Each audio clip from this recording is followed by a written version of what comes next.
Avengers! Assemble. Hello everyone and welcome back to Excelsior, the world's #1 Marvel's Avengers podcast. I'm your director, Christian Buckley, joined, as always, by the Apex legend, Jack Martin.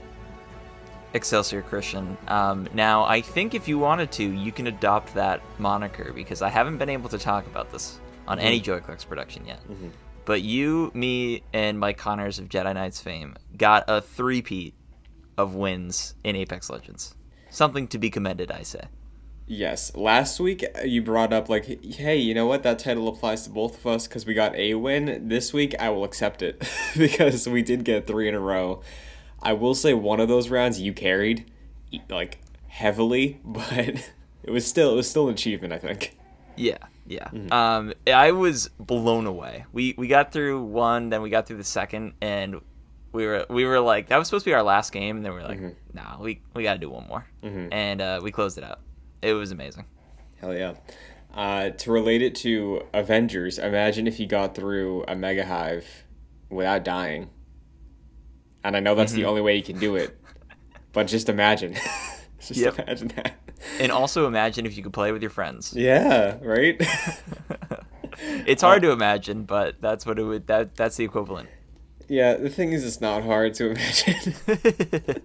For Crystal Dynamics, it seems a little difficult to imagine. Yeah. This week, of course, we will recap the Hawkeye War Table, address again the state of the game, the state of the community, go over a little bit of highlights from the War Table a few days out after our reactions, and of course, at the end of the show, we will go over and review this week's episode of WandaVision. But first, we're going to kick the show off the way we normally do with Fury's Report. Again, this is your episode for February 19th, so this week in Marvel's Avengers, if you're looking to run a low power level, you can run Mistaken Identity, which is strange because on the War Table blog, they have Mistaken Identity and then parentheses flashback. I have no idea what that means at all. It doesn't say that in-game, but... Yeah, I've never heard of that. Yeah, like, I noted it because I was like, is this like a new moniker for certain things? Like, are we going to start bringing in like actual more campaign missions? But it's just one of Thor's iconic missions. It's the one where you fight the cryo adaptoid at the end and like Loki Thor disappears, you know? So I ran that one this morning because I'm almost at 150 with Kate. I'm at like 130 right now, so I'm trying to get the, just the final push. But that is your low power level this week. Your high power level is Day of the Remains, which is Pacific Northwest Metal Gear in the Fire. And I also thought this was interesting. Under the rewards section, it said you would get an Epic Norn Stone as a drop, and I don't think I've ever seen that as a guaranteed reward. Interesting. So, some weird stuff going on this week for your irrelevant missions, I guess. Yeah.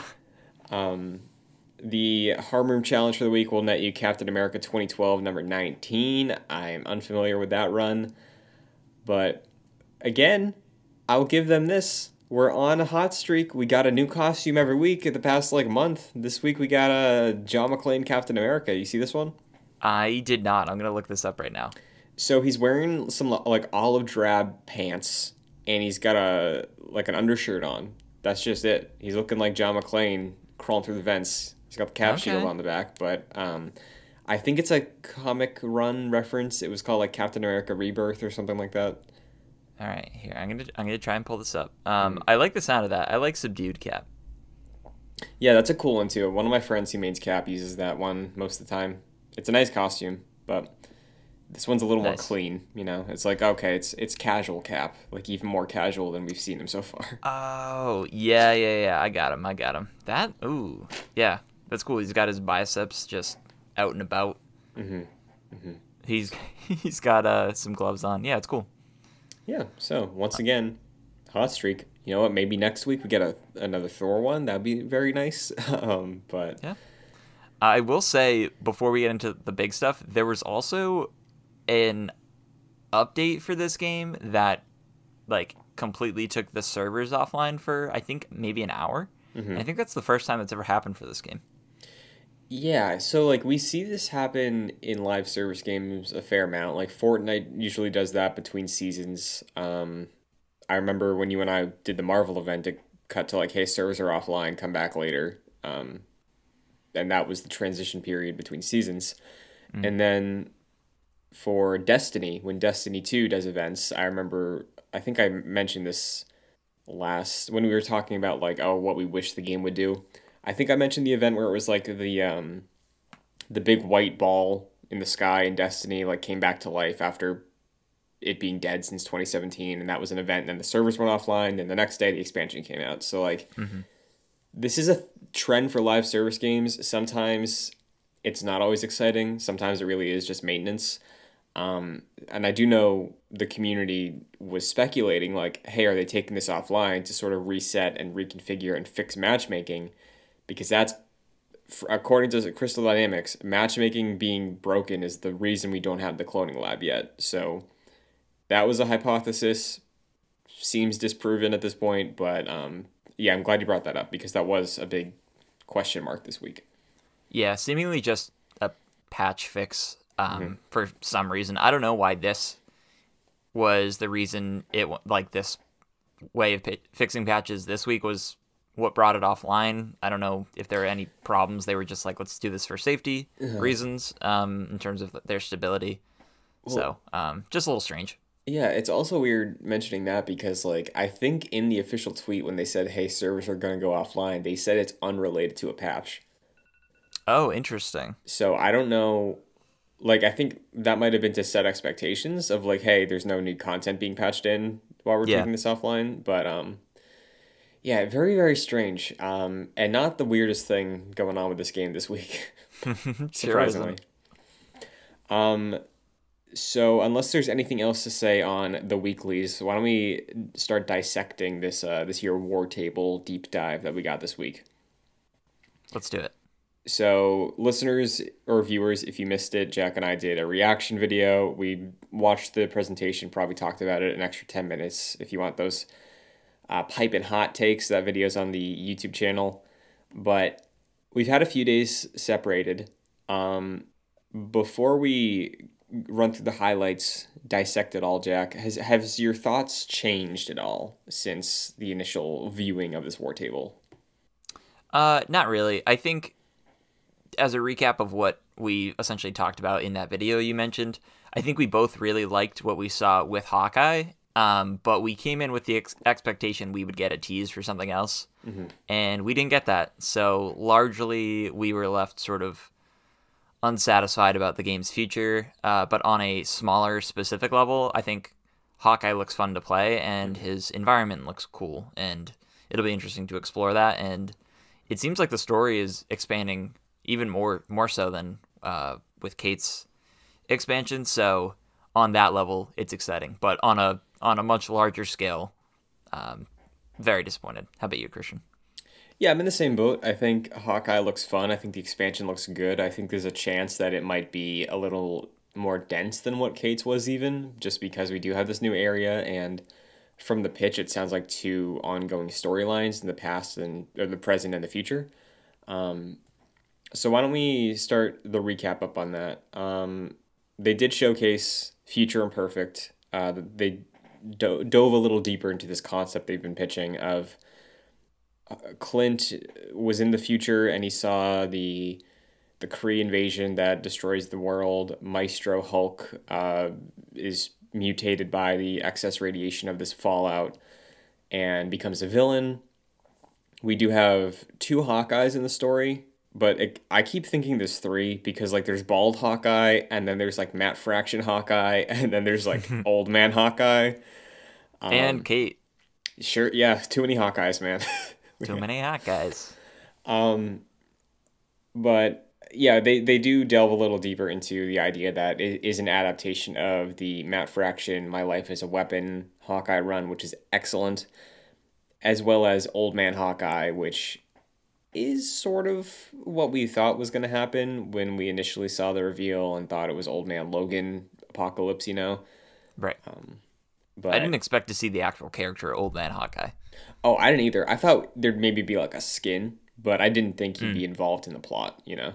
Yeah, that caught me off guard. This story is like continually catching me off guard because I'm like, okay, it's Hawkeye, it's another Bow character, whatever, and then they're just sort of subverting my expectations where it's like, no, it's a whole new environment. It's a pretty big story, it seems, like in terms of implications. Yeah, this has me excited story wise. Yeah, and I'm really interested to hear how they reason that despite this entire apocalypse happening, the sole survivors are just Hawkeye and Hulk, as well as every single AIM robot.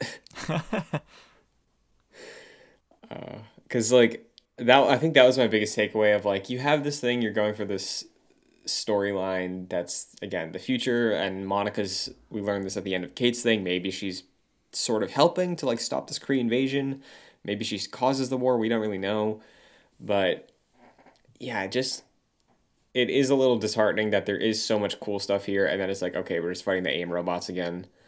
And honestly, I saw somebody say this also because I rewatched the video and they say that Maestro kills every hero and every villain, so he's all that's left. It's him and Hawkeye.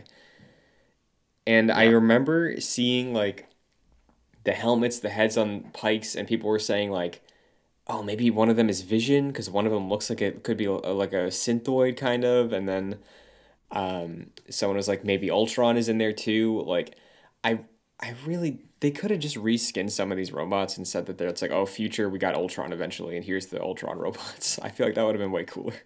That'd be cool. I saw some fan art of, I think it's Roy the robot, who's like the marketplace vendor as Ultron. Yeah. So that was pretty cool. It's a little sad because it seems Maestro is probably a reskin maybe of Abomination or is like in that wheelhouse. So even though technically we're getting a new villain, it's kind of the same. Yep. Speaking That's of just this game. Yeah. And speaking of returning characters, we also saw that this expansion is going to be giving a new place on the war table. Future Wastelands, I believe, is the proper name for all the zone that all the missions are going to be taking place in here.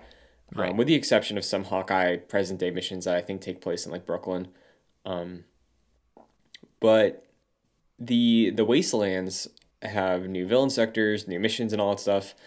But we also saw, guess who's back? Taskmaster. Yeah. Big time.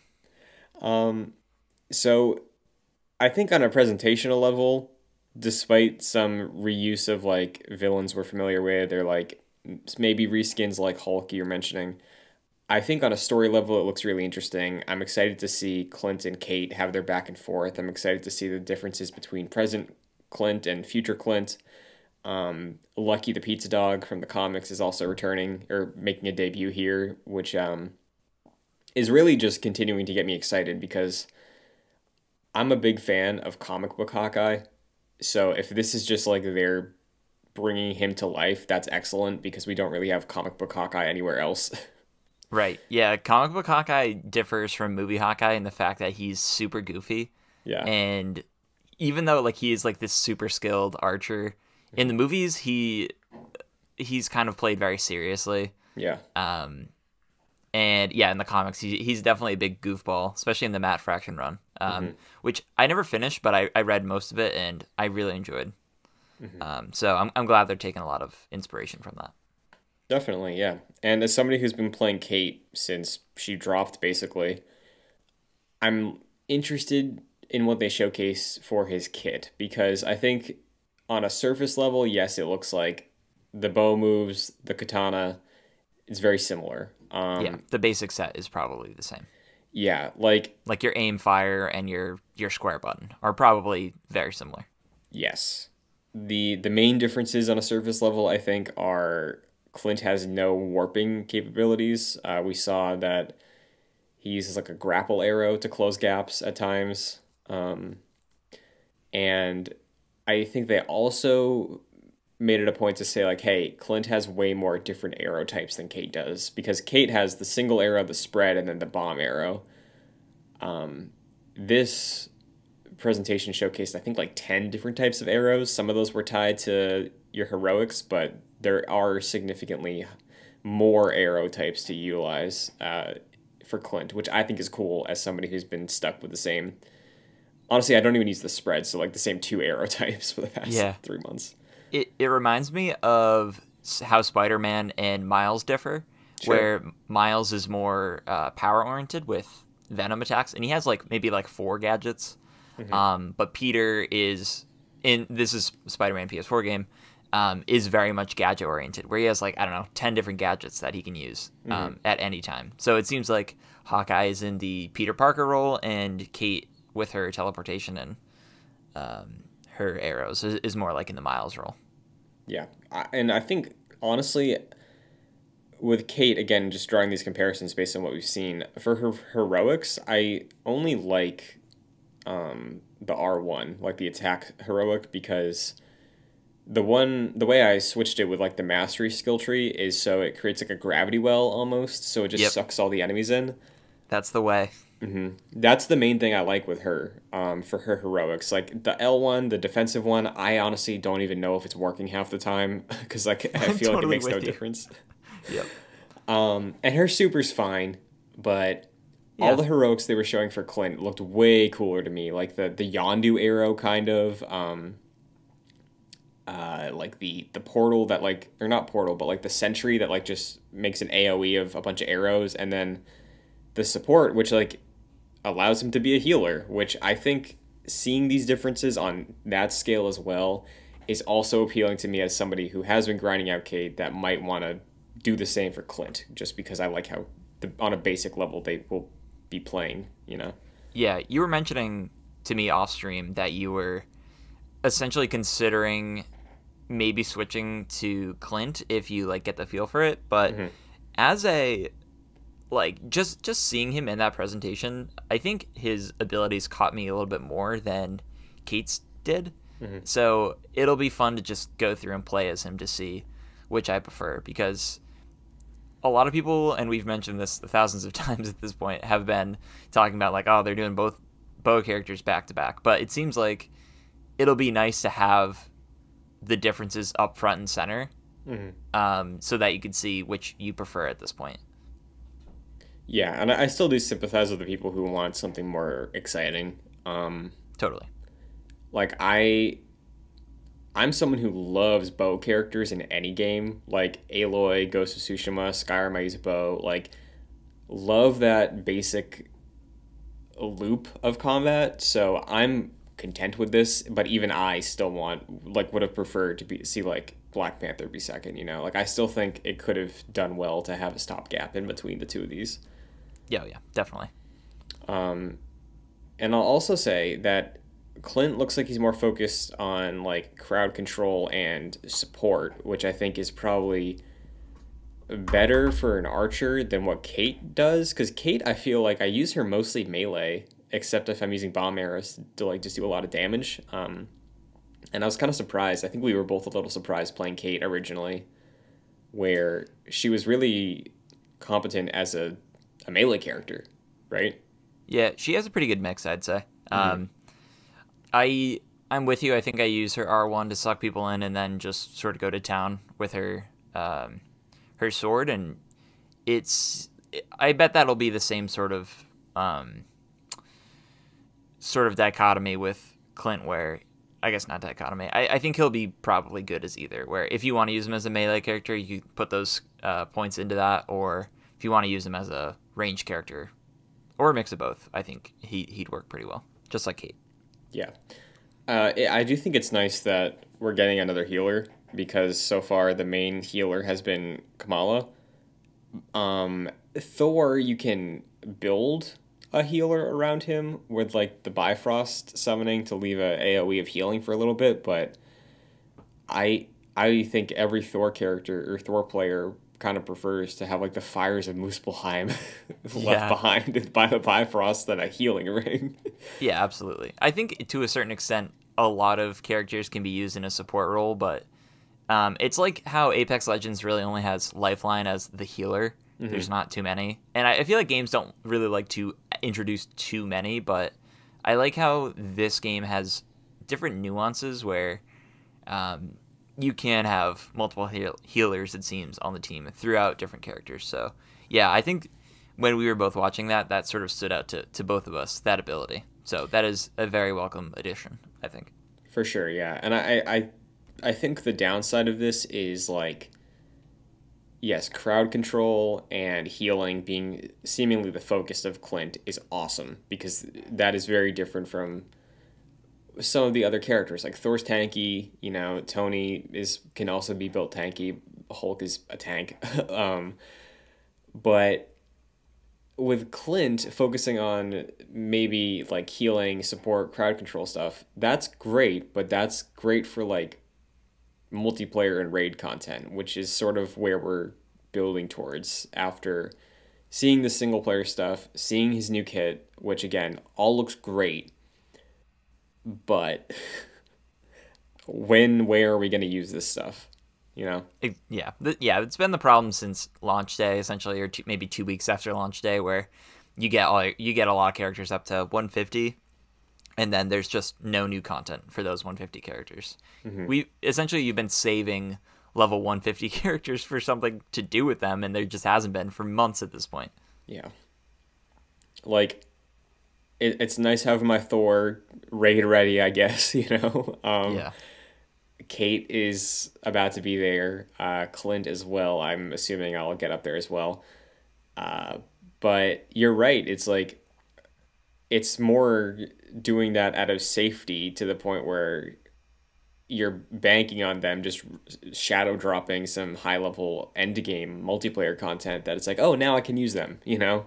Right. And presumably we're going to be getting that, but we also presumed that they'd mention it during this presentation. Although they did state going in that it would be a presentation focused on Clint, and it would be including some next-gen content as well. Now, do you want to recap what they talked about the next-gen version, Jack? Yeah, they spoke for about 15 seconds about the next-gen version. They really didn't even detail like what we were getting. I think, presumably, it's 4K 60. There's some graphs out there that will give you a lot better details and a lot more specific details about what we're actually getting. Mm-hmm. It's a free upgrade, just like most things. Your save will transfer. I would have been shocked if that didn't happen. Yeah. So that's a good thing. Presumably, no one cares about this but me, but presumably, and you to an extent, mm-hmm. trophies transfer over as well, because I think the game would read that you've accomplished certain things. Or if not, if we just grind through the trophy list again, I don't think that's going to happen. So, yeah, it's like I already got an upgrade for having the PlayStation 5, just like a lot of games have done that without even needing an update or anything. Seems like this is a little bit more specific, and I think this will be more tailor-made for next-gen rather than just using the PS4 Pro version on a PS5. Yeah. We also have a date. So March 18th is the release date of the next-gen version, as well as the Hawkeye character drop. So I think you kind of got the timing of the window right, at least at like mid to early March. But this I think is a little later than all of us were hoping, you know? Yeah, I was expecting like the first week or two of March. This is mid to late March, honestly. And I think you were on the side of they're gonna release like next gen in between now and Hawkeye, and then like a week or two later they do Hawkeye, something like that. But it's day and date, and it's kind of far out there. It's a month from yesterday. Yeah, so it's frustrating, I think, when you step out again, and I don't think this is a bad thing. Like we mentioned last week, that they said a couple weeks ago that we'd be getting the reveal of Hawkeye, you know, because it is good to have that communication. But when you take a step back and look at that timeline, it's like, okay, they told us, end of January, that the middle of February there would be a Hawkeye thing. And it's like, okay, maybe he's going to drop soon after that. It's like, okay, wait another month, and then you get the character content. And I think that brings us to like more of the bigger picture with the game right now. the subreddit has basically reached the acceptance point of grief, I think, because everybody's just making jokes now. And I'm enjoying it. Yeah. But it is a worrisome time for this game. yeah. I think we discussed it like before the war table. Like and I don't think this was unreasonable because they set this precedent with the Kate war table, but we were expecting a tease for something in the future, which is what they did for Hawkeye, for Clint Hawkeye, at that war table. And we were expecting Black Panther because that has literally been confirmed in a way months ago. Right. I think during Kate's war table or sometime around there. And we didn't get that. We didn't get any tease for what's coming next. And of course they did market this as the Clint war table, but like you always have to be teasing something for the future. And this is a game that is sorely lacking content and of course multiplayer content, and presumably Black Panther will bring with it a raid, according to like leaked documents and stuff like that. So yeah, this was super surprising not to see that, and it has me worried we're not going to see that for some time. Yeah, I watched Paul Tassie's video talking about his thoughts on the Hawkeye war table earlier this morning, actually, and he was mentioning that there was comments from Crystal Dynamics basically saying that the majority of the team had been and is like on the next gen versions in Hawkeye right now, and there's a small team working on the like live service elements, and there's a small team working on future content, which again I think is a little worrisome if you have a small team working on what should be this huge rebirth of the game, being the Wakanda expansion, again based on leaks, knowing that Wakanda is going to be a substantial area that brings new characters, new story, a raid, a new hero. Like, if you have a small team on that, you know, like when is that dropping? Is it summer? Is it fall? Is that the year one content at this point? I really have no idea. Which is content that was probably supposed to be out by now, because Clint was supposed to be out in November. Think about that. Like, yeah, I'm pretty sure Kate was October, Clint was November, and then we would probably be getting a big boy drop around this time. Yeah, and I think you and I and a lot of the community expected originally the plan to be Kate October, Clint November, Black Panther December, and then maybe nothing in January and a Spider-Man drop in March. Like, that seemed like it was what most people were on board with. Yeah. What has me worried about the way they're treating this game is once I like stewed on the Hawkeye war table, I don't think they're intending it to be treated like this way, but this game is being treated like a single player game with DLC for single player. And this is not a single player game. That's not what this is marketed as. Leading up to it, it was always like play with your friends, play with your friends, play with your friends. And there's really no point of doing that. It's like having co-op in a game that's just unnecessary. And that's what the multiplayer sort of ended up being, especially now without any substantive new additions for multiplayer. So yeah, it's sad because going into this, I think a lot of people, myself included, would have preferred just a single player experience that was focused that way. But then leading up to it, I was like, oh, this is gonna be like Destiny, so that's different for me and should be fun. And we obviously did not get that experience, and it seems like we're not getting that for months at this point. So yeah, it's just sad that this game is being treated in a single player minded way where it should be treated as a multiplayer game. Yeah, I think you make some fair points. And I'm also curious, like, they mentioned Season 1 in the presentation. Yeah, this is Chapter 2 of Season 1. Yes. So I don't know if, like, you say Season 1 with the knowledge that Season 1 is all we get, right? Yeah. Like, we'll get more, obviously. Yeah, because like in the Kate thing, I think they also said Kate is the hero of our first season. I think they said something to that extent. before, but this is like naming it season 1 implies a season 2. Definitely. Oh yeah, go for it. I saw some people suggest the idea that potentially, because it's been like 5 months since we got that Black Panther tease, and they haven't said a single thing about it since then. They haven't teased anything. We've seen like the leaked voice clips and stuff. There are some people, I think, that have been suggesting the idea that, like, what if Hawkeye is really all we get, and then because of contracts we get Spider-Man, and that's the end of it? Do you think it's, like, fair to be having that question at this point, or do you think that we're at least getting Black Panther and Wakanda?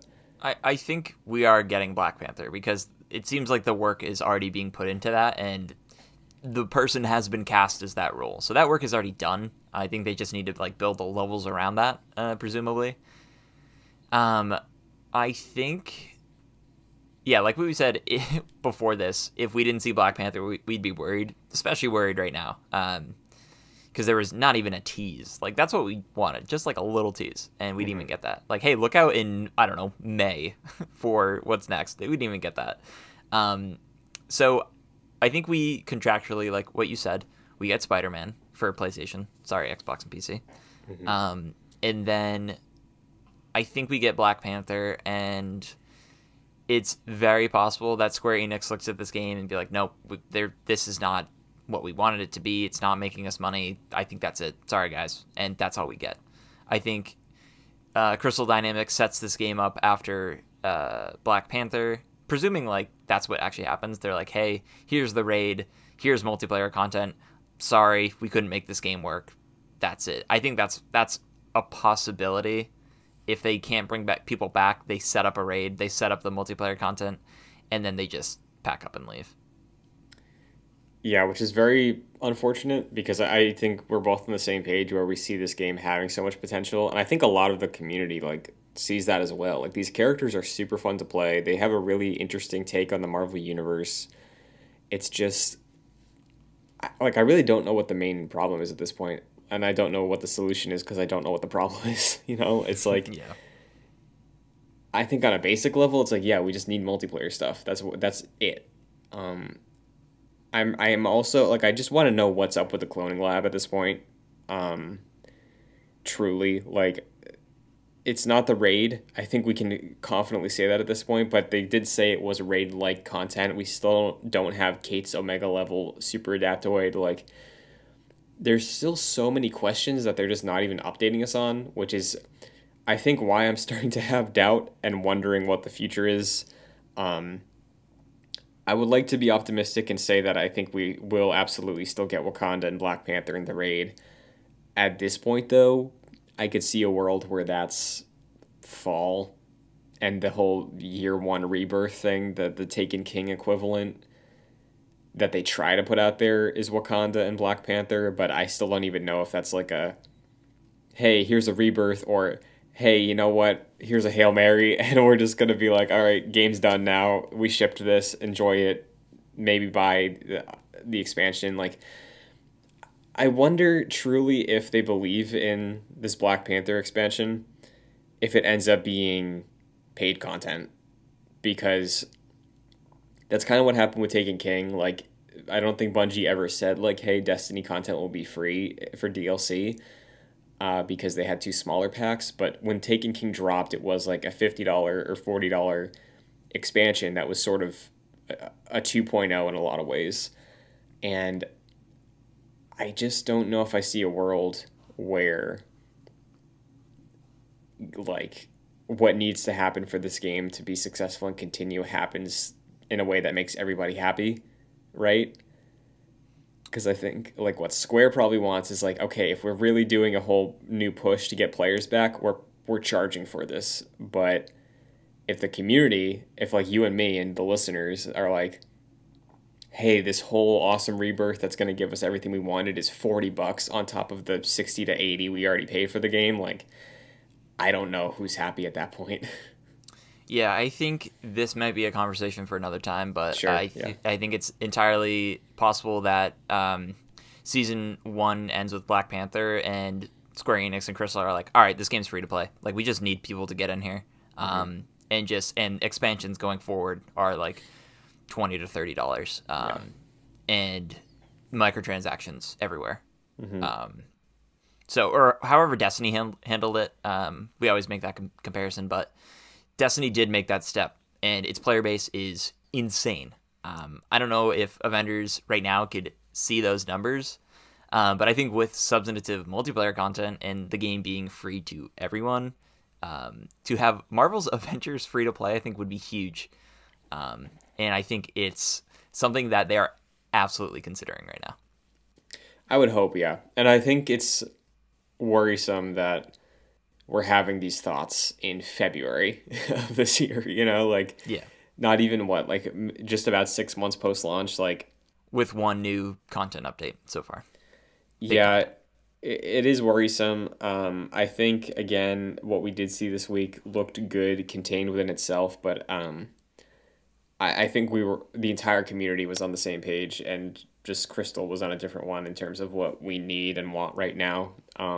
Yeah, I do want to say, I'm really happy that and surprised that all this DLC is free, and it's very good. Especially what we've seen with Kate, it was a 3 to 4 hour not expansion, but DLC drop with a new storyline and a new character, and that was free, and that was something on the level of what Arkham City did with the Harley Quinn DLC, something like that. It's comparable to a DLC drop like that, and it was totally free, especially for people who nab the game for $30 or less. Yeah, because also you're saying it's free, and it's also more of what the game does best. It's not bad content, like you're saying. It's the shining star of that base campaign, or the base game, is the campaign and how each character plays, and we got more of that for free. And I agree completely with you. They could have charged $20 for Kate, I think, if it was any other game that didn't say out the gate, all this is free. Right. I do think their mind is elsewhere. It's very bizarre. This game, if they were hey, you're not going to get a new character for another 6 months, we're going to solely work on multiplayer content, I think the community's good. It's just very strange that multiplayer doesn't seem like the drop everything and work on content right now, because it should be. I think they know that. I don't know if it's a part their dealings with Square of needing to release certain things at certain times, but it is just sad to see that you and I have no reason to play this game in February together. Yeah, and I'll say this: I played the game this morning.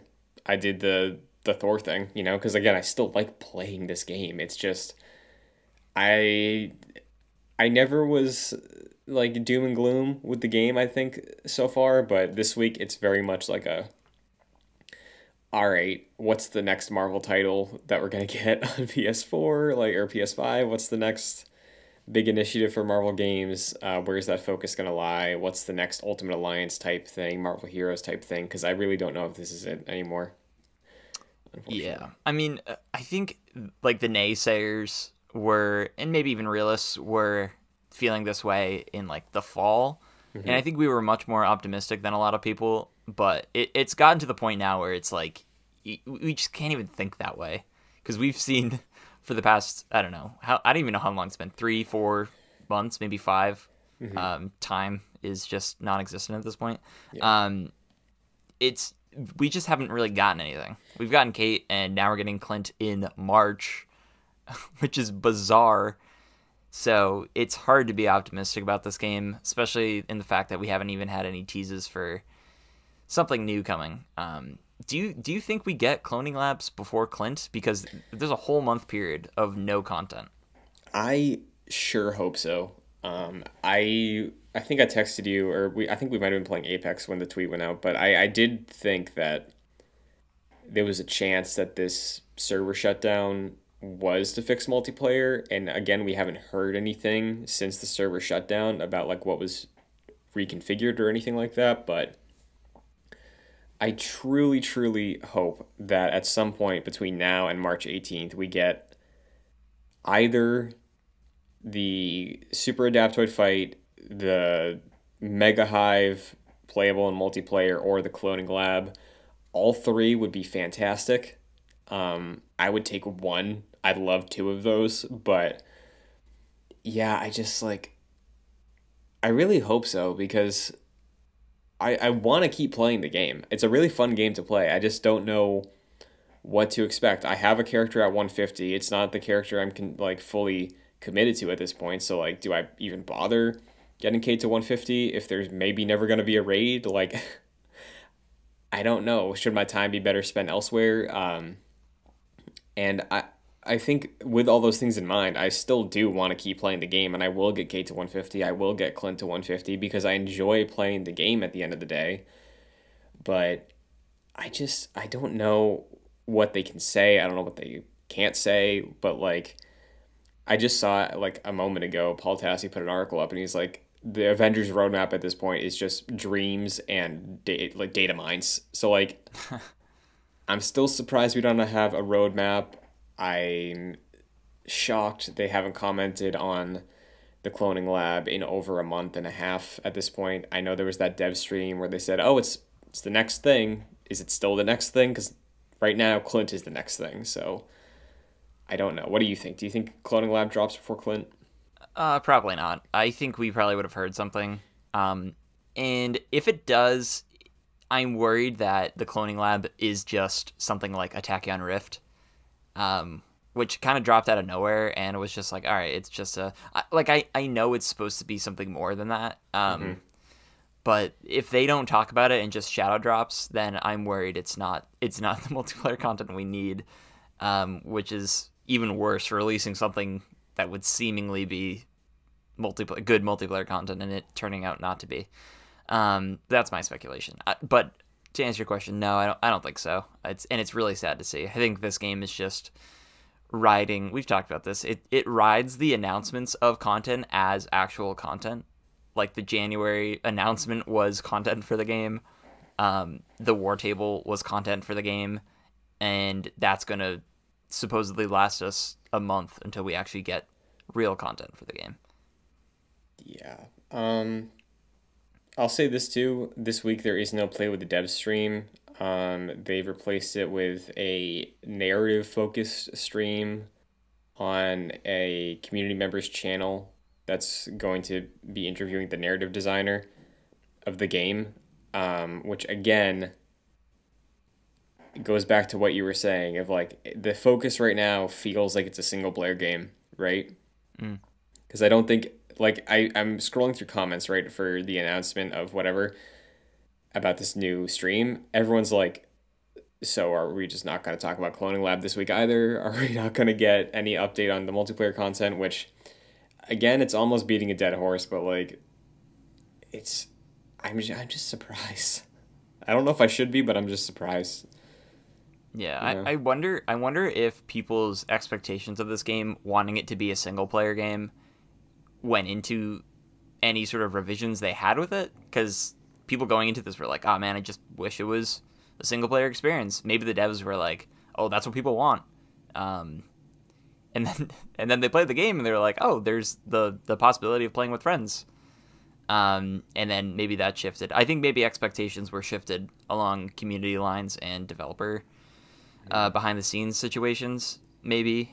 But they did pitch this as a multiplayer game, and it was not necessarily the experience people were expecting going into it. So, sad to see. I don't think we'll get substantive multiplayer content till the spring, which is sad. Yeah, like I'm still rooting for Crystal. I think they made a really, really good game that just has so much potential, and I'm hopeful still, even though maybe I shouldn't be, and I want the best out of this game, and I do believe it's still possible, and I believe in them, but I have nothing to base that on right now. Yeah, I'm with you. I think it is. I think there's definitely a possibility where this game can turn around. I think it would require a lot of work and a total retooling of what this game actually is on a pricing level. But yeah, it would take a lot. So hopefully something like that happens. For sure. Well, That's basically it for Marvel's Avengers this week. But meanwhile, there's some MCU news going on. Two beats I wanted to bring up before we get to WandaVision. One is something that Jack called, basically. Like, full blown, you predicted this. I don't know if it was on air or off recording, but you said some sort of equivalent of Disney Gallery, The Mandalorian, would be coming for WandaVision, or you wanted that, and yeah, we get it. It's called Assembled. Dude, I gotta be totally honest with you. I am way more excited for this than I was for The Mandalorian. Like, there was a lot of cool technology behind The Mandalorian, and I loved seeing it for both seasons. Mm-hmm. But I am, like, very interested to see the explanation behind why they chose the format they did with WandaVision, the technology behind it. We talked about the 1950s and 60s camera work. I want to see if they actually use those cameras or they just used a very good filter to make it look that way. The sets, like, this is very much a set-focused show, which is totally different than what the MCU has done. It's usually on-location work. So, yeah, I am beyond excited for this. And to hear interviews with the cast and crew, which we don't often get with Marvel, has me very, very excited. How about you? Yeah, I'm looking forward to it also. I really love the Mandalorian behind-the-scenes documentary thing. I think Star Wars has a history of just making really awesome documentaries about the making of everything they've done. And I'm really surprised there hasn't been like a huge, in-depth MCU documentary yet, because I would love that. And yeah, especially after Endgame. Yeah, like if this is a version of that, more equivalent to just like an in-the-moment thing rather than grand scheme, the way Mandalorian also was, I'm super down for that. I'd love to see how they got the technology of the different eras, how they utilized, if it was really just filters or if it was just old camera equipment. I'm really curious to see how this show came together because it is so weird and atypical for Marvel Studios. Yeah, and it seems like we're getting this for the way they pitched it wasn't Wanda focused, it was more MCU focused, so it seems like we'll be getting some more of this for each, maybe not each, but some more MCU content down the road. Yeah, I would honestly expect it to just be the Disney Plus series at this point. Because I do think there's been there's like an 8-minute documentary, I say that loosely, on Disney Plus called like 616 or something like that, I think, and it's basically just recapping Kevin Feige talking about Phase 4 of the MCU or something like that. I forget. It was a very short thing, but I love documentaries, so like having an actual one dedicated to the MCU, if this is the path towards that, that's awesome. Totally. Super stoked. Yeah. Kind of reminds me of also Marvel Studios Legends, you know, how they did the fan cam thing, basically. Yeah, right. So I do see those sort of acting as bookends for every Plus series, you know, like we got Legends for Wanda and Vision. Now we're in WandaVision. After this is over, we get Assembled on WandaVision. Right. And then again on that in-between week between the end of this and the beginning of Falcon and Winter Soldier, we will be getting Legends episodes for Falcon and Winter Soldier. That's also been confirmed. So cool. Do we have a date on Assembled? I don't think we do. I think it was implied, or at least my timeline was saying it was going to be in that gap week between the end of this show and the beginning of Falcon. But that'd be perfect. Yeah. And I know season 1 Mando did like episode by episode, and then season 2 did just a full length documentary. Do we have any confirmation on which format they're choosing? I don't think so, but at this point, I would assume it's just a full length thing. I don't think it's going to be episodic. Right, especially if it takes that 1 week as a stopgap, like you mentioned. So yeah, that's exciting. Yeah, and if that is the case, then we will be getting MCU content pretty much every week this year. So, wow. Yeah. Some may say that's a lot. I guess we'll find out if it's if the MCU wears a little thin, but something to look forward to every week. So that's nice. Oh yeah.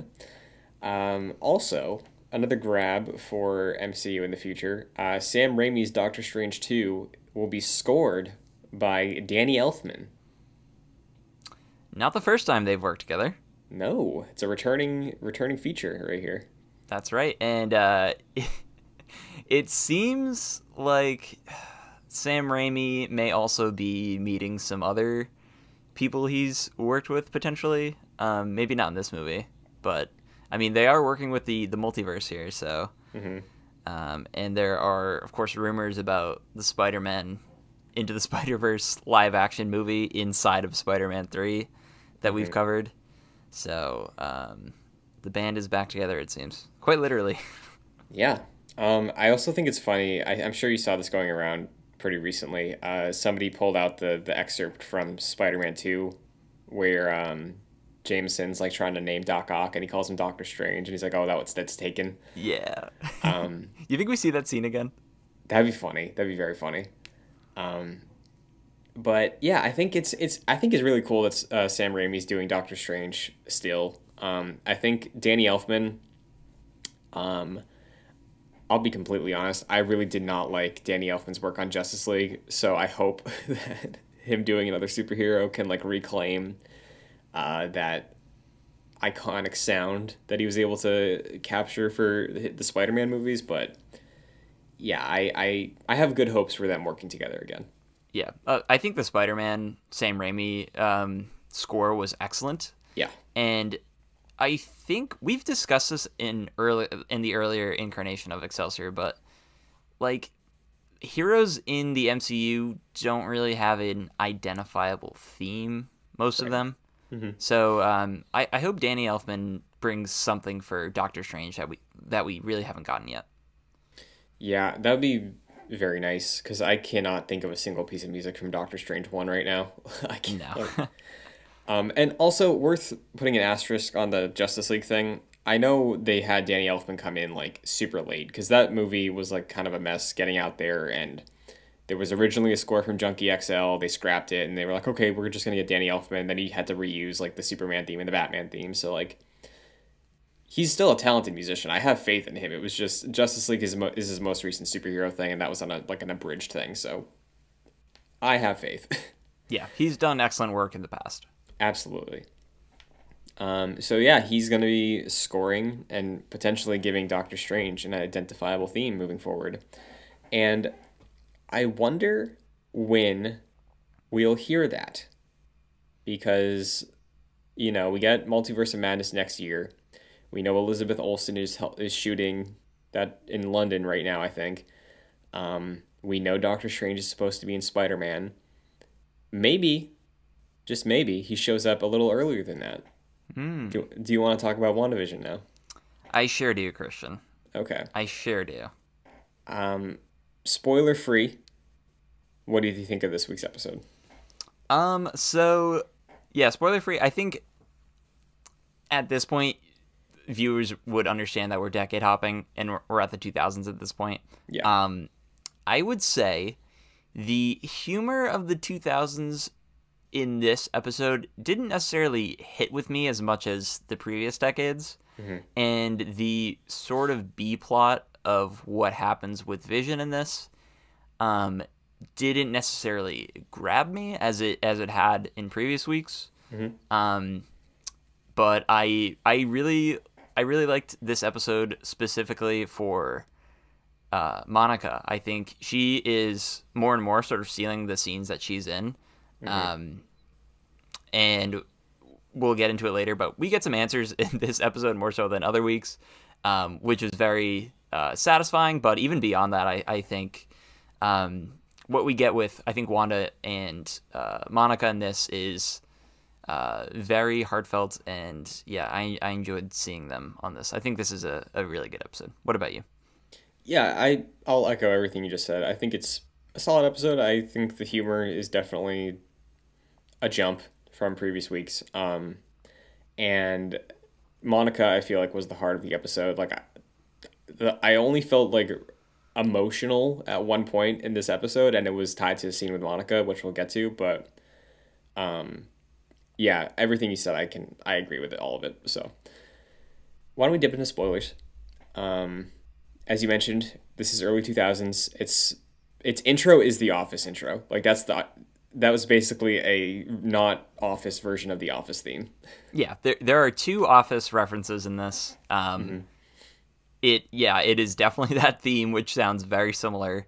And then there's the Jim Halpert stare that we get from Vision. Yeah. I also, because it's like family oriented with the interviews and like the way they're framed, I also got Modern Family vibes.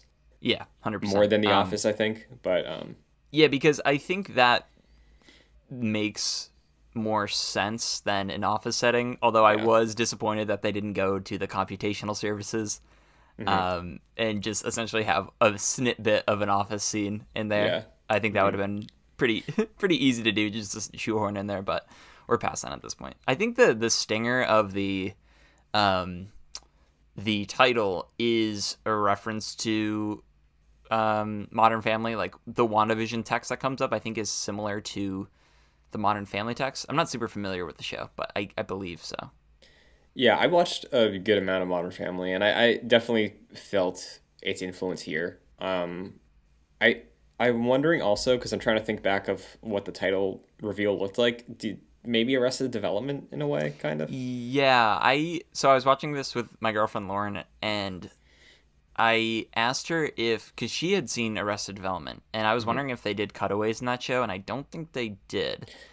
No, it was just the narrator. It was just Ron Howard, I think. Yeah, the camera work though is very similar. I've seen like an episode or two, and probably for Modern Family as well. Yeah, Modern Family is kind of like that handheld sort of documentary thing, the way The Office is. Yeah. In between interviews. But yeah, the humor, there was something I laughed at, like, actually, I think it was involving Darcy and Vision. I forget what the context was, but yeah, definitely felt a little different. You know, it had like that poppy, zany undercurrent of a soundtrack the whole time that like riddled a lot of early 2000s mockumentary stuff. Yeah, it was. It didn't necessarily. Yeah, the humor didn't necessarily grab me. It seemed like a little, like, in your face about it, a little too much. And I don't think the situations they were in really called for it that much humor. So yeah, didn't that aspect of it didn't necessarily grab me. Sure. I did think it was funny when Vision was doing the interview outside of the truck, because the first time he did it, I was like, wait, why are we like doing an interview at the truck? And then like, I think the third time we cut to that, he's like, why am I here? Like, let me just go.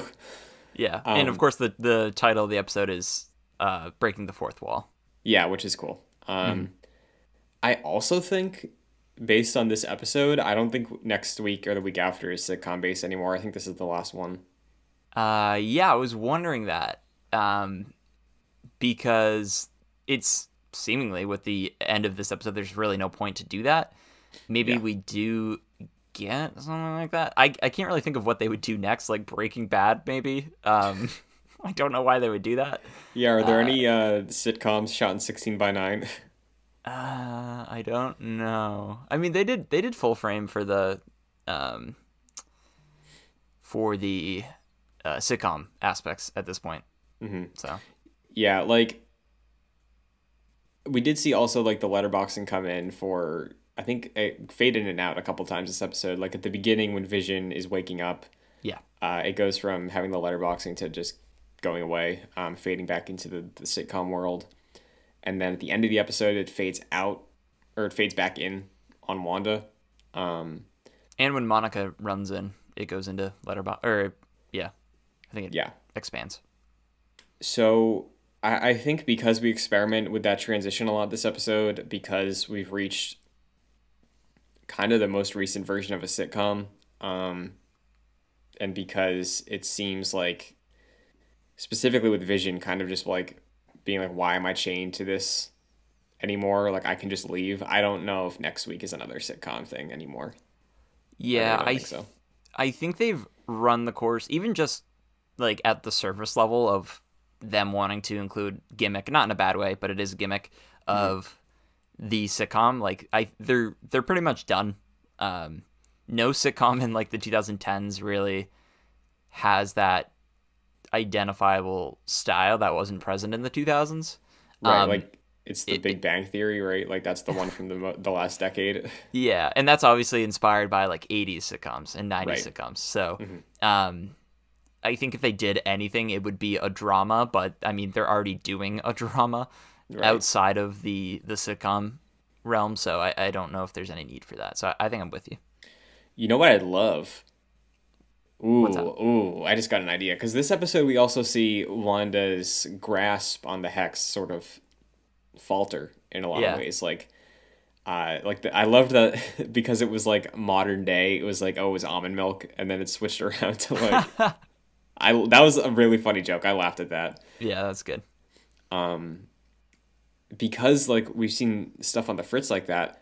Considering it's a Marvel Studios thing, considering it's probably going to end in some big climactic magic battle, I would love if the final battle is like it's Wanda versus whoever, and as the fight is going on, they're like progressing again through those decades of like just things that, like suddenly she's like the 50s version of Wanda, and then like there's a Fritz, and then she's like 80s Wanda. Like I would love that. That'd be super cool. That'd be cool. Animated Wanda.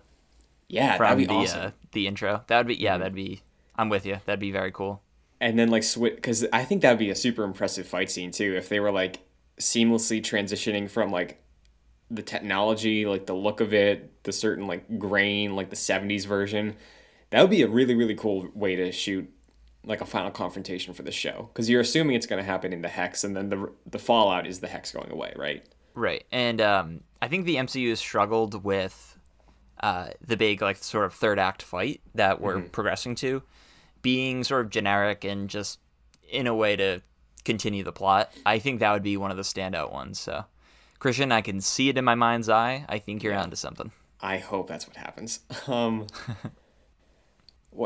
Where do you want to go to next? Because I think there's a lot to discuss with the episode. Like there's the answer of Monica's friend. It wasn't Reed Richards.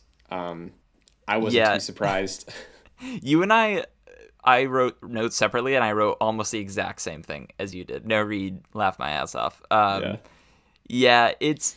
I mean, this is fine. Like they don't have to give us Reed Richards now or anyone of any significance. It is a little odd, though. It was somewhat of a tease, like, oh, I got a friend, and like texting someone you can't see the name of them.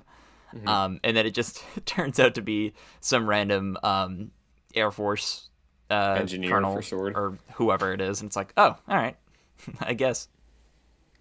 Yeah. And honestly, though, like considering what happens in this episode, I'm glad there wasn't a Reed Richards or somebody that we know or would be expecting, because I think that would have taken away from what follows immediately, which is the birth of Photon, you know? Which that scene, like I was like feeling things. I was like, yeah, this is awesome. I'm feeling emotions. Like Monica's going through her history. Like you could hear Carol's voice and Maria's voice also. And it's literally her like going through a metamorphosis to like become her own sort of hero that's built on her history with her mother and Carol. I thought it was a really powerful moment, and I liked it a lot. Yeah, and I think we get basically a confirmation here that,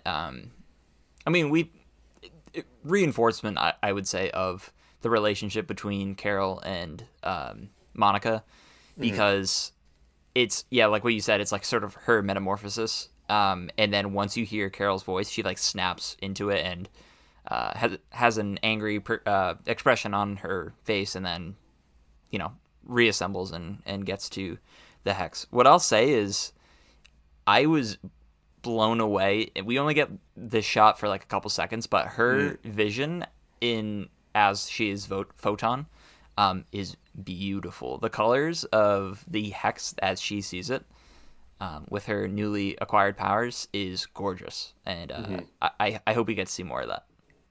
Yeah, it was a really, really good moment. I think as an origin, it was just a really powerful moment for this character who we've all been introduced to and have been growing with for almost every episode of this season. And I think that can easily fall flat, like, for a lot of shows. But I think here it's like it hit for me, and like when like the spark went off in her eyes, and then she was like she landed on the ground. I was like, okay, I got chills. This is awesome. Yeah, and So, I think that's to the credit of this production's format, because I was thinking about this at a different point. It wasn't even with Monica. It was with Jimmy Woo. Like moments before that, when they both share a glance at each other, and he has seen her go through the hex once and realizes she wants to do it again. I think the relationship they've built across multiple episodes together has finally like coalesced into this, and presumably will expand further. But I don't think you can do that in a movie as successfully, because we've spent just more time with them. yeah.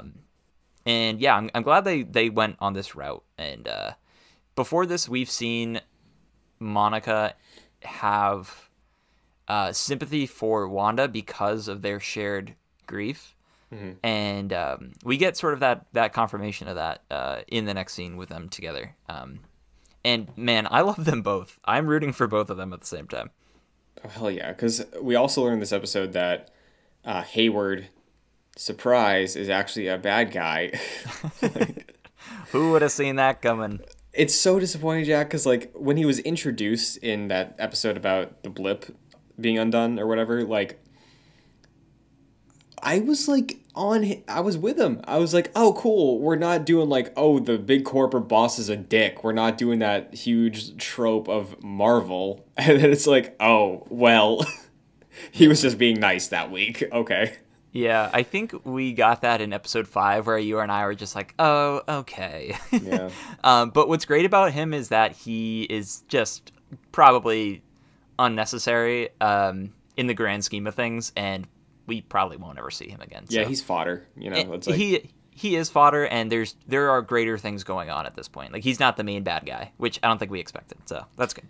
Yeah, I did see theories last week when Darcy was going through the files, and I don't know if she said it, but on screen you could see like Project Cataract, and somebody was like, "Ooh, that's probably about him weaponizing Vision." Turns out it was him weaponizing Vision. So yeah, I heard rumors that people wanted him to be Ultron secretly. Him? Yeah, I don't know how that would work. I guess because Ultron's plan was to get Vision to turn on the Avengers, and it would be his greatest weapon essentially. I guess he could be. I don't know how that would work, and it would be way too much for this show. There's a lot going on, so I don't think that'll happen. But I guess it's interesting when you think about it just a little bit. Sure, I did see going off that a little bit. I did see theories that like maybe he wanted to use Vision's body and put a backup of Ultron's like consciousness into Vision's body to reanimate him or something. Which like sure. That could still be what the intent was, there was that, again, Google casting sheet that those things are never always accurate that had James Spader being referenced, so, like, maybe, but, yeah, at this point I think Ultron's a little too much for the show, probably, unless it's, like, a post-credits thing, but... Going back to Monica and Photon, is it safe to say that she is the first confirmed mutant at this point? I guess it's not confirmed, but first probable mutant. I would say so. I did look into that a little bit after last week when we were having that conversation of like, hey, this is she's in everything but name, she's being mutated in her cells. Some people are theorizing that like because of Monica's reaction to the CAT scan that like this isn't the first she's like known that she has like some weird thing going on. So some people are speculating that this was a pre-existing thing, and then like the radiation just amplified it to manifest in powers. I took that scene when she saw the scans and her dismissal of it as her speaking about her mother's tests and all that, and she's like, I don't really care for that anymore. Yeah, I took it the same way, and I was kind of assuming that it was just like she didn't care. There were more important things, she was distracting herself with work. So, but I'm with you. I think as of right now, with what we know, I think it's safe to say that she's a mutant. Yeah, so exciting. And, dude, all credit, in my mind, goes to Pat Maroney. I've said it before. Never expected to see Lieutenant Treble again Yeah. And I think they did it. They navigated it in a really good way where instantly they aged her up because obviously Captain Marvel was set in the 90s. And I think through WandaVision, they've made her into a very compelling character. Definitely. And I'm very excited to see what comes next with her. Presumably, we'll see her and Carol butt heads again, and that will be an interesting storyline. So, yeah, she, I think, is probably my favorite part of WandaVision. I mean, it's hard to say that, but she's certainly a highlight. Yeah, I think in terms of the greater scheme of the MCU, I think it's the most interesting thread we've seen so far. Even though it's kind of been not predictable, but a lot of people have just pitched that out there for the past 7 weeks. But another thing people have been throwing out there for the past 7 weeks that we get an answer to this week, that again, not super surprising. Agnes is Agatha Harkness. Yeah, this was like, if you looked at anything before the show released, instantly that was the theory, was Agnes is Agatha Harkness. Agnes is just a shortening of both of those names into one. Even beyond that, like, Agnes has clearly been, maybe not clearly, but to me at least, she has been suspicious throughout this whole time. I think that was especially evident last episode, and yeah, we like what you said, we get the confirmation here that she is not all that has been cracked up to be, or that she's been playing on, and it seems like that came as a surprise to Wanda, because she introduces herself as Agatha Harkness to Wanda, and of course to the audience. Yeah. How did you like the reveal of that? Because like this episode, she takes the kids. Again, I'm kind of assuming that the kids really aren't real. I know a lot of people are dead set on them becoming young Avengers after this is over, but I really don't think that they exist as a lot of people think they do. She took the kids at the end of the episode. Kids are missing. Monica shows up to Wanda's house and tries to snap her out of it and give her an out almost. And then Agnes shows up to basically shoo her away, and it looks like Wanda's like really thinking on what Monica was saying, maybe. Yep. I don't know if you read it that way. I did. And then they turn around, and then Wanda turns back around and is doubling down on her previous assertion. So, and by the end of this episode, Agatha casts some sort of hex on Wanda with her purple magic to differentiate. Yep. And it seems at this point that Wanda is the curator of and the creator of the hex and the reality here, but Agatha seemingly is the one controlling Wanda in some semblance, and has she's basically using Wanda maybe as like a marionette in a way. She's maybe pulling the strings in some aspect or another. Well, I took it as like she hadn't had control over her until the end of this episode. Like, I thought it read more of like Agnes could influence Wanda just like from persuasion, but because things are getting out of hand, like she has to like actually use magic on her now. Because I was under the assumption that everything we've seen so far, with the exception of a couple things maybe that Agnes was responsible for, that like it was all Wanda still up until this episode. I think maybe at the beginning, Agnes, or well, I guess we can say Agatha now. Agatha maybe influenced Wanda in a way to create the hex. Okay, yeah. And then after that, like what you were saying, I think that is actually now that I'm thinking about it, that's probably more likely, where she's like, maybe it was a deal with the devil, maybe it was a deal with Agatha, where she's like, hey, do this for these reasons, and then you'll get Vision back. And then I'll take a hands-off approach from then on and just sort of be a supervisor. And if something goes wrong, I'll step in. And that's seemingly what happens here. Right. And at that level, too, like you said, though, it's like Agatha's introducing herself. So presumably this is the first time they've like met face-to-face. You know? I think maybe re-met. Maybe maybe Agatha did this like in the real world and was like, hey, we're gonna do this. This is a deal we're making. You're gonna forget everything. You're gonna forget you doing this. You're gonna forget me. And we're just gonna go from there. You're gonna live an ideal life. You can make sitcoms if you want. I don't really care. I'm using you for this reason. Presumably for the children, maybe. Yeah, and because at the end of the episode, also there's sort of like Wanda's observing the house and everything. I thought it was funny that the kids disappeared after eating like snacks and stuff. I got like Hansel and Gretel vibes a little bit. Totally. And then there was like the cicada or the locust on the window. I don't know if that's symbolic of anything. I know locusts symbolize like death. Or famine, I think, or something like that. Which go for it. I was gonna say, I wonder if because again there were those theories about the yo magic thing and the kids starving. People thought that was Billy, and then the food on the table. Like, is famine gonna do these kids in? Is she gonna starve them to death and tap their magic out? Like, what's going on? Yeah. Oh yeah, maybe. That's a good theory. I was thinking about the commercial for this episode, and it's Nexus, and it's like a depression medication, which I think Wanda does take in this. She's taking some sort of pill, and there's a red label, so it seems like it. And we get to a point underneath the house where maybe I'm reading into this, but it seems like they're at some sort of nexus in terms of like there's multiple doorways, maybe. Or arches that maybe lead somewhere. Like they're in a circular room. Maybe the nexus of the multiverse. Maybe that's me reading into it. Oh shit. Okay.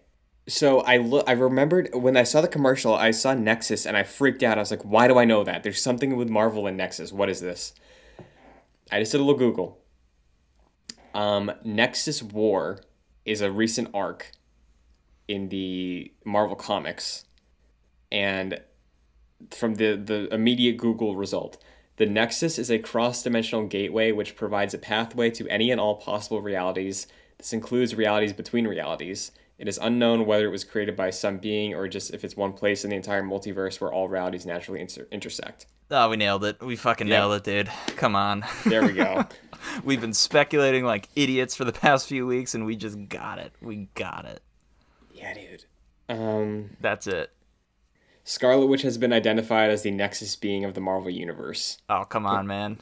Putting her alongside power ranks of other Nexus beings like Merlin, Kang the Conqueror, who's going to be in Ant-Man 2. Yeah, man, like, I knew Nexus was familiar with Marvel.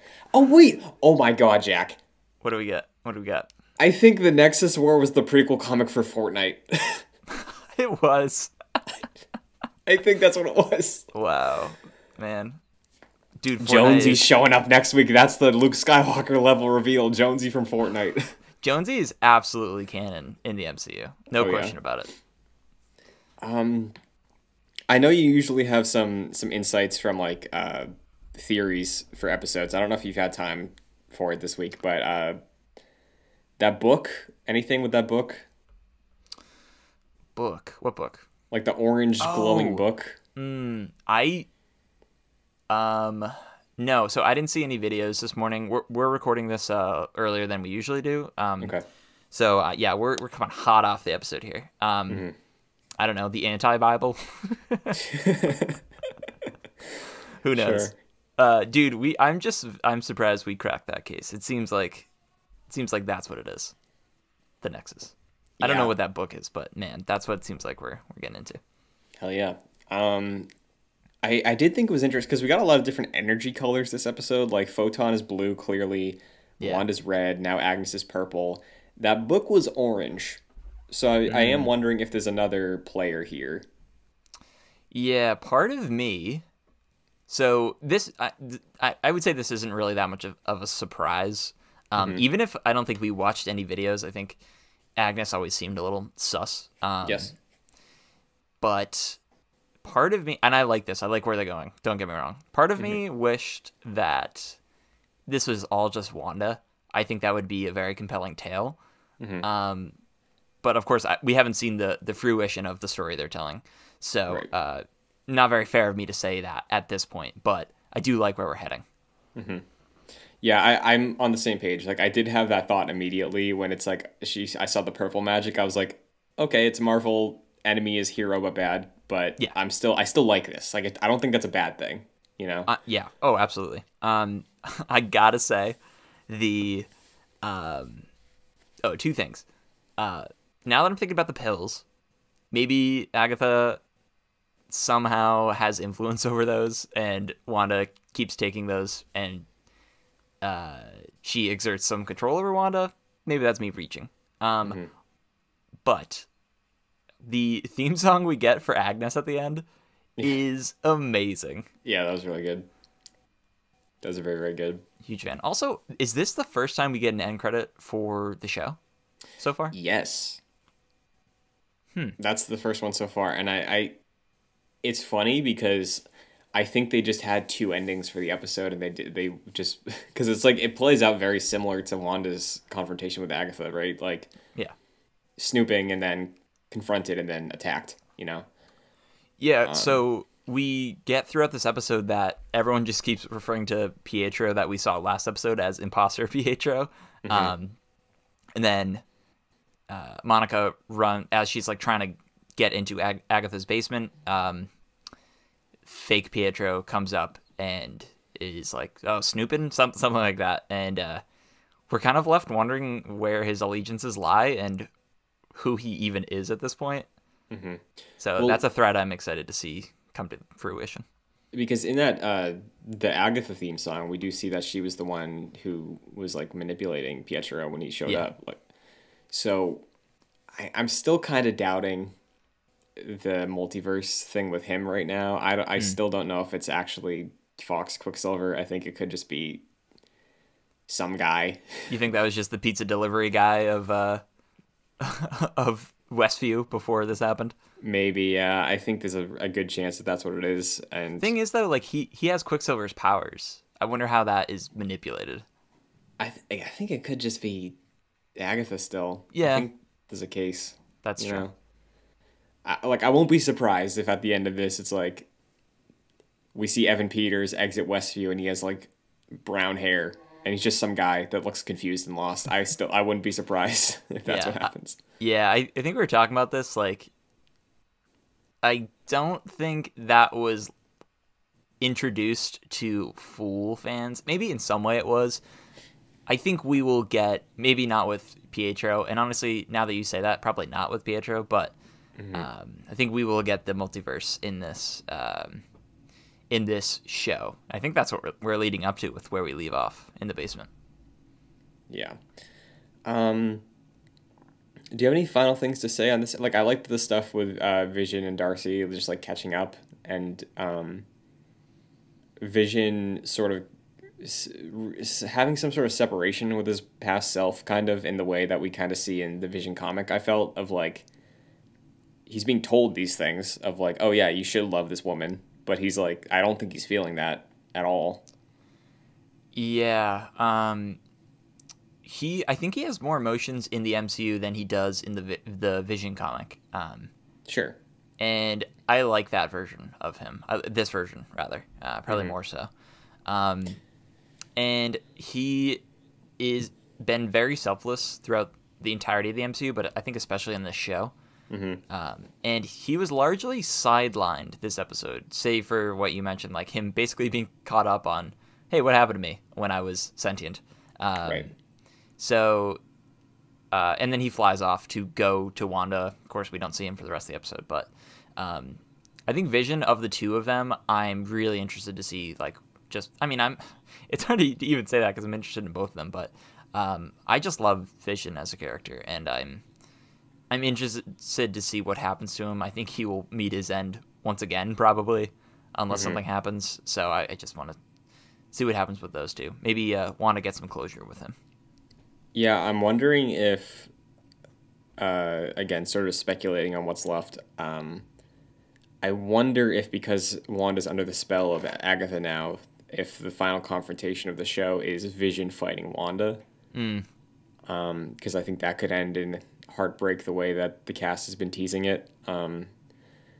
I'd love for Vision to make it out of this. I really want him to, but I don't think it's gonna happen. And yeah, like I'm gonna be sobbing in 2 weeks. I'll tell you what. Yeah, dude. Yeah.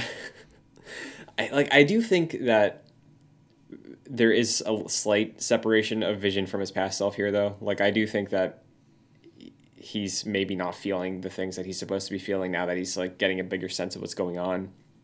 It's kind of like how with Endgame, like, Gamora is, like, told she's supposed to be in love with Peter, you know? Right. That's the kind of read I had on it, but yeah, I'm wondering if because Vision is meant to be this selfless savior of humanity that, like, basically hitting a reset on the emotion button for him, he can make that cut off a little easier than he would have been able to before. And I think that might be where we're going. I think Vision definitely has feelings for Wanda. I think we'll probably see a reversal of the Infinity War scene in some way. Like what you were mentioning, them battling. I think that's definitely likely at this point. And I think it'll sort of be like, I don't know how they do this, but I think it'll be sort of a reversal. Similar, maybe like less on the nose than how they approach the episode 7 Han Solo death and the mirroring of Kylo Ren's turn in episode 9. Sure. I think we might get something along those lines. I can't foresee exactly what that would look like, but I can see them doing something along that sort of mindset that I'm having. When you say that, though, you still think Wanda's like making it out of this, though, right? Wanda's definitely making it out of this, even beyond us knowing that she's showing up in the Multiverse of Madness. But yeah, I mean, we've said it for a while now, but things just aren't going to end well for Wanda. Yeah, man, it's sad. This show is amazing, and I'm very sad of where it's actually heading in a good way. Like I want it to go down that road. And based on what we know right now,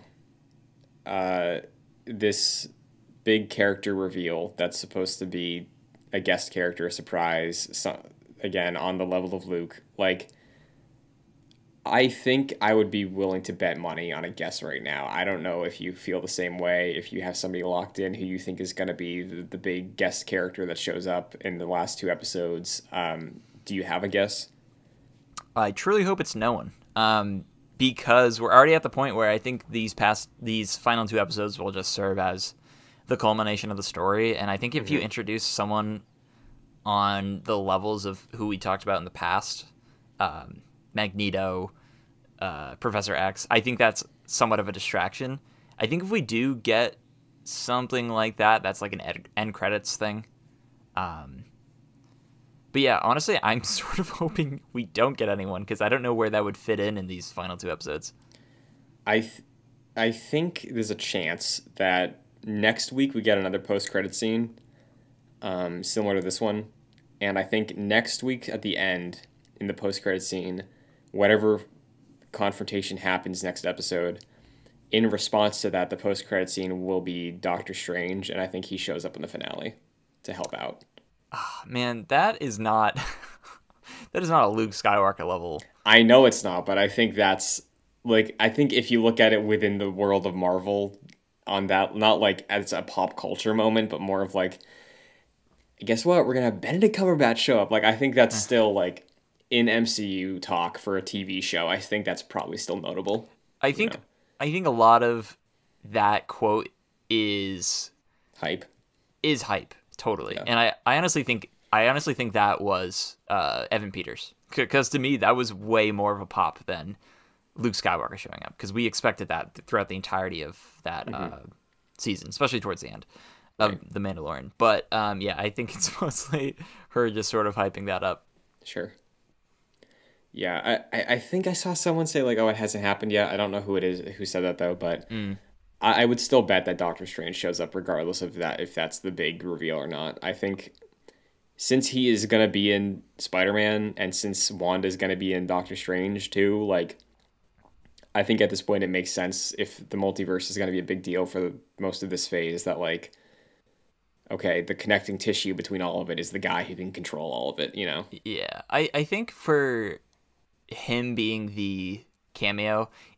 Anyone showing up who's previously been in the MCU in a different MCU movie project or, something like that is not that surprising. Of course, we got the I think the coolest one was Cap showing up for like a second in Thor 2.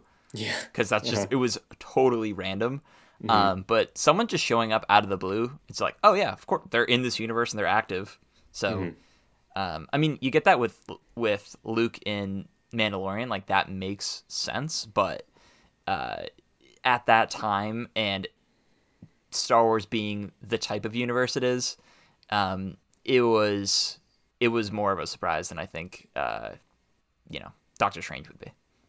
Yeah, and I'm not saying I think Doctor Strange is going to be on that level, but I do think that he will show up, and I think that's going to lead into whatever the future is for multiverse stuff. I think that's pretty likely at this point. They had a precedent of Doctor Strange showing up in post credits. So, which he was in the post credits for something leading into Thor Ragnarok. I forget which movie. Was it?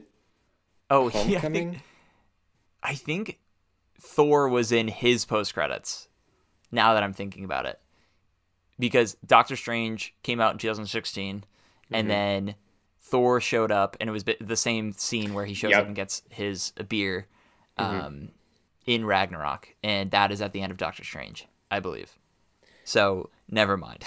Yeah, I think you're right, but yeah, I think he might be pretty integral to the finale if this is teeing up his movie. Also, I think the finale could see some Stephen Strange business. Yeah, I think Phase 3 was setting him up as one of the head Avengers. And now that, of course, he butted heads with Tony Stark like throughout Infinity War and Endgame. I think this is sort of his phase. It seems. That's awesome. That's exciting. Which is great. Yeah, I mean, I did not like his character in Doctor Strange, and just like they did for Wanda and Vision in Infinity War, that movie just like cemented Stephen Strange's character as like a lovable asshole. So yeah, I'm excited for him to show up and probably dominate this phase, being in like 3 to 4 projects of Phase 4. Yeah, and I know we differed on the Doctor Strange solo movie thing, but I think regardless, if he does show up here, I think we're both going to be pretty excited. Totally. But I think that's everything there was to touch on with the episode of WandaVision, unless there's anything we skipped over or any final thoughts you want to put out there before we sign off. Good, solid episode. I don't think the sitcom aspect of it really landed hard for me, but the moment-to-moment stuff, the character development for Monica, even the small bit of heartfelt between Jimmy and Monica just really melted my soul. And yeah, I think this was a good setup episode for Monica in the greater MCU and for the show itself with Agatha and Wanda going forward. So yeah, I'm excited. How about you, Christian? Yeah, I completely agree. I thought really good episode. Monica's stuff was the highlight, I think. And I think another thing is I'm kind of convinced at this point Doctor Strange is showing up because, again, the set at the end with all like the ancient stone magic looking stuff that screams like Sanctum stuff to me, or like weird magician stuff in the MCU. So I think it's go ahead. Sorry to interrupt you. What if the dude at the end of Doctor Strange who turned evil just turned into the devil? Mordo. And yeah, and he is the big bad. And now that's why Doctor Strange would be connected. I had a galaxy brain moment right there, Christian. I apologize. I think wasn't his like artifact in Doctor Strange, wasn't it the staff of Kang the Conqueror? I actually think it was the orange book that we saw at the end of this. Okay. Well, yeah, I think Doctor Strange is absolutely going to get involved. I'm stoked for that. I love him. So hopefully the final 2 episodes of the show culminates in a way that's satisfying and is also teasing and teeing up the rest of the phase. But that will wrap up WandaVision talk for this week. As always, we'll be back next week with more Avengers talk and WandaVision discussions. So Jack, but before then, where can the agents of Excelsior find you? Sure, you can follow me on social media at FascinatedJack. We have, of course, our Pokemon podcast called My First Mon. You can find it in all the same places. We also have a long play club where we are going through the Metal Gear Solid series.